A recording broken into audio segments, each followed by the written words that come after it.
தாத்தா.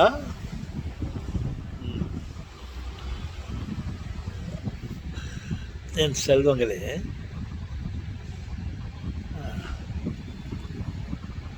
எனக்கு ஒரு ஞாபகம் வந்தது. அந்த நாள் ஞாபகம்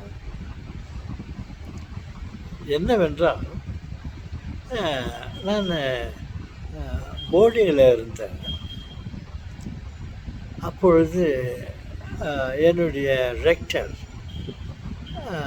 அவருடைய பிறந்த நாளை நாங்கள் கொண்டாடினோம். அப்பொழுது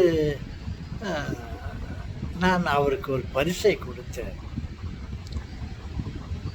ஒரு அட்டை பெட்டிக்குள்ளே ஒரு கேன்லையும் ஒரு குட்டையையும் அந்த அட்டை பெட்டிக்குள்ளே வைத்து அவருக்கு, ஃபாதர், இது என்னுடைய பரிசாக வைத்து கொள்ளுங்கள் என்று கொடுத்தேன். அவருக்கு மிகவும் சந்தோஷமாகிட்டது. கமான் லூயிஸ், என்ன பரிசு கொடுக்க போகிறீங்க எனக்கு? அந்த அட்டை பெட்டி திறந்து பார்த்தால் அதில் ஒரு கைக்குட்டியை வைத்திருந்தேன். பிறகு ஒரு கேனில் வைத்திருந்தேன். அவருக்கு ஒன்றும் புரியவில்லை. ஏன் இந்த கேனில் கொடுத்தேன்னு கேட்டார். ஃபாதர், நான் உங்களுக்கு எப்போவுமே நான் வெளிச்சமாக இருக்க ஆசைப்படுறேன்.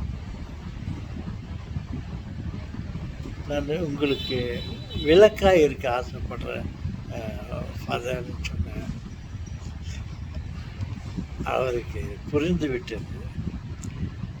எனக்கு விளக்காக இருக்க விரும்புகிறாயா? ஓகே, இது என்னப்பா கைக்குட்டை கர்ச்சீப் கொடுத்துக்கிறேன், இது என்னத்துக்கு? இது என்ன, நான் உங்களுக்கு கொடுக்குற மாதிரி நான் இந்த கர்ச்சீப்பை கொடுக்குற போது நீங்கள் என்ன உங்கள் விருப்பம் போல் நடத்துங்க.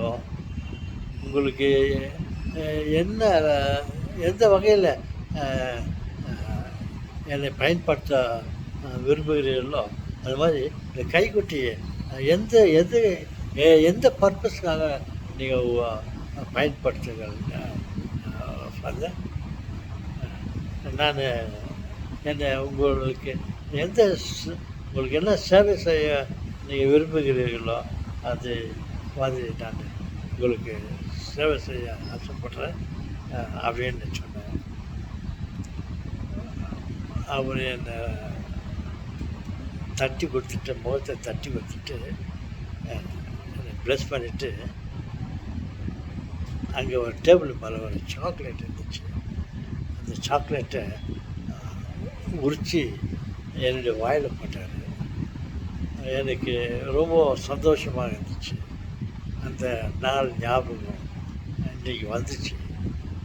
அது உங்களோடு நான் பங்கிட்டுக்கொள்ள ஆசைப்படுறேன்.